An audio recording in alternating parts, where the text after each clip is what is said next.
Good evening, guys. We're about to start chapter 2 of Serafina and the Black Cloak. Chapter 2. Hearing those eerie words jolted Serafina into action.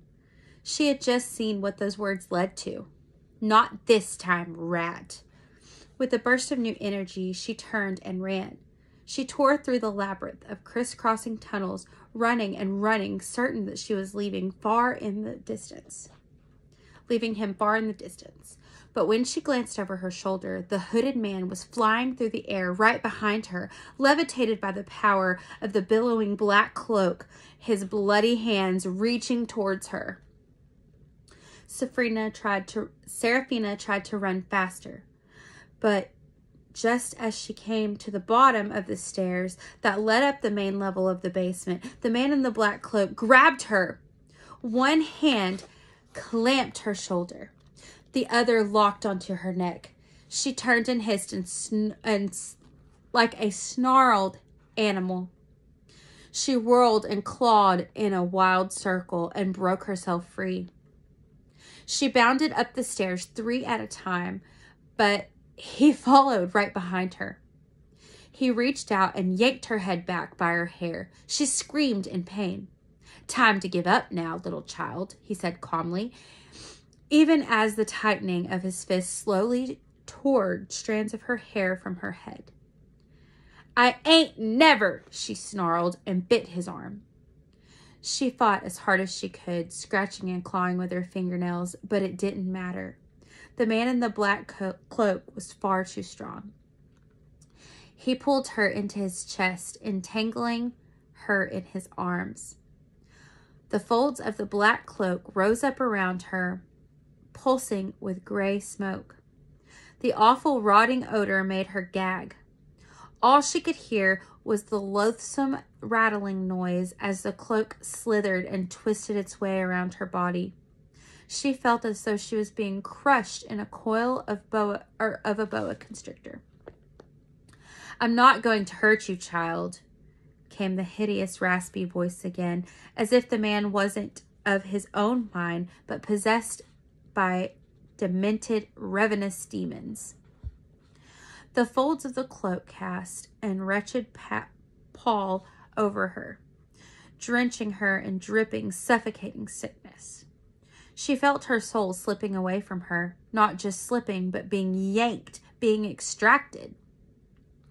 Death was so near that she could see the blackness of her own eyes, and she could hear the screams of children who had gone before her. "No, no, no!" she screamed in defense. She didn't want to go. Hissing wildly, she reached up and clutched his face, clawing at his eyes. She kicked his chest with her feet. She bit him repeatedly, snapping and snarling. Rabid beast, and she tasted his blood in her mouth. The girl in the yellow dress had fought, but nothing like this. Finally, Serafina twisted out of his grip and spun to the ground. She landed on her feet and leapt away. She wanted to get back to her paw, but she couldn't make it that far. She fled down the corridor and dashed into the main kitchen. There was a dozen places to hide. Should she slip behind the black cast iron ovens or crawl up among the copper pots hanging from the ceiling rack? No, she knew she had to find a better place. She was back in her territory now, and she knew it well. She knew the darkness and she knew the light. She knew the place left and right. She had killed rats in every corner of this place, and there was no way she was going to let herself become one of those rats. She was the CRC. No trap or weapon or evil man was going to catch her. Like a wild creature, she ran and jumped and crawled. When she reached the linen storage room with all of its wooden shelves and stacks of folded white sheets and blankets, she scampered into a crumbling break in the wall in the corner beneath the lowest shelf. Even if the man did notice the hole, it would seem impossibly small for anyone to fit through. But she knew it provided a shortcut into the back of the laundry. She came out of the room where they hung dried fancy folks' bed sheets. The moon had risen outside, and its light shone through the basement windows. Hundreds of flowing white sheets hung from the ceiling like ghosts, the silver moonlight casting them into an eerie glow. She slipped in slowly between the hanging sheets, wondered if they would provide her concealment she needed. But she thought better of it and kept going. For good or ill, she had an idea. She knew that Mr. Vanderbilt prided himself on installing the most advanced equipment at Baltimore. Her pa had constructed special drying racks that rolled metal ceiling tracks that tucked into narrow chambers where the sheets and clothes were dried with the radiant heat of well-sealed steam pipes. Determined to find the best possible hiding place, she made herself small and pressed herself through a narrow slot of one of the machines. When Serafina was born, there had been a number of things physically different about her. She had 4 toes on each foot rather than 5.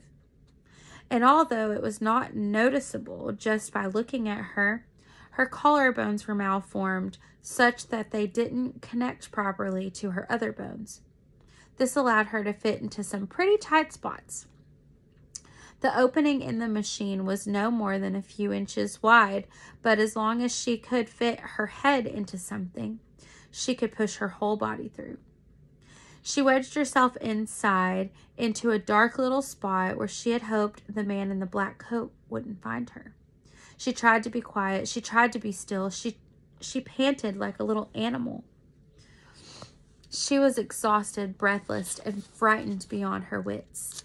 She had seen a girl in a yellow dress consumed by the shadow-filled folds and knew the man in the black cloak was coming for her next. Her only hope was that he couldn't hear the deafening pound of her heartbeat. She heard him walking slowly down the hallway outside the kitchen. He'd lost her in the darkness, but he moved methodically from room to room looking for her. She heard him in the main kitchen opening the doors of the cast iron ovens.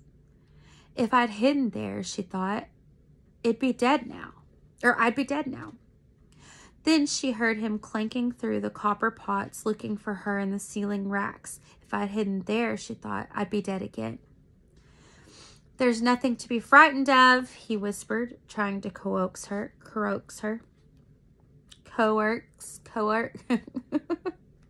Trying to coax her. She listened and waited, trembling like a field mouse. Finally, the man in the black coat made his way into the laundry room. Mice are timid and prone to panic-induced mistakes at key moments.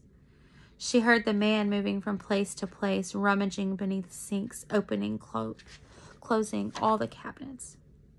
Just stay still, little mouse. Just stay still, she told herself. She wanted to break cover and flee so bad, but she knew that the dead mice were dumb mice that panicked and ran. She told herself over and over again, don't be a dumb mouse. Don't be a dumb mouse. Then he came into the drying area where she was and moved slowly through the room, running his hands over the ghostly sheets. If I had hidden there. He was just a few feet away from her now, looking around the room. Even though he couldn't see her, he seemed to sense that she was there. Serafina held her breath and stayed perfectly still. I hope you guys enjoyed chapter 2. Tune in tomorrow for chapter 3 of Serafina and the Black Cloak. Thanks for joining me for Tori's Stories. Have a good night.